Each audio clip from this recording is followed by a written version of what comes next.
Magandang hapon mga ka-happy hour.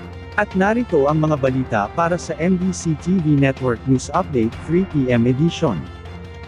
Mga maitatalang kaso ng indiscriminate firing, mahigpit na binabantayan ng PNP. Umaasa ang Philippine National Police na wala nang maitatalang kaso ng indiscriminate firing sa pagsalubong sa bagong taon.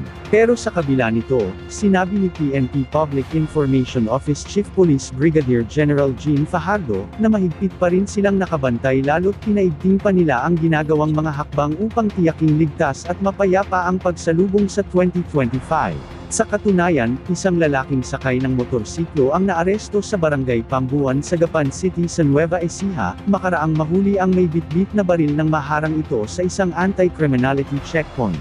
Bigo ang naturang motor rider na makapagpakita ng kaukulang dokumento sa nakitang 9mm na pistola na kargado ng 6 na bala, dahilan upang siya'y arestuhin at kasuhan ng paglabag sa Republic Act No. 10591 o Comprehensive Firearms and Ammunition Regulation Act. Gayunman, sinabi ni Fajardo, na naniniwala ang PNP marami pa rin ang mga responsableng gun owner, partikular na ang mga pulis, kaya't wala nang naging pangangailangan pa upang selyuhan ang kanilang mga baril. Samantala, iba't ibang pampaswerte at pampaingay sa pagsalubong ng bagong taon, nagkalat sa Commonwealth Market. 2 araw bago ang pagsalubong ng 2025, nagkalat na rin ang ilan sa mga pampaswerte at alternatibong pampaingay gaya ng torotot sa Commonwealth Market sa Quezon City. Kaliwat kanan na ang mga stall na may nakadisplay na ang iba't ibang size ng torotot at snake ornaments na umano'y pampaswerte para sa pagpasok ng 2025.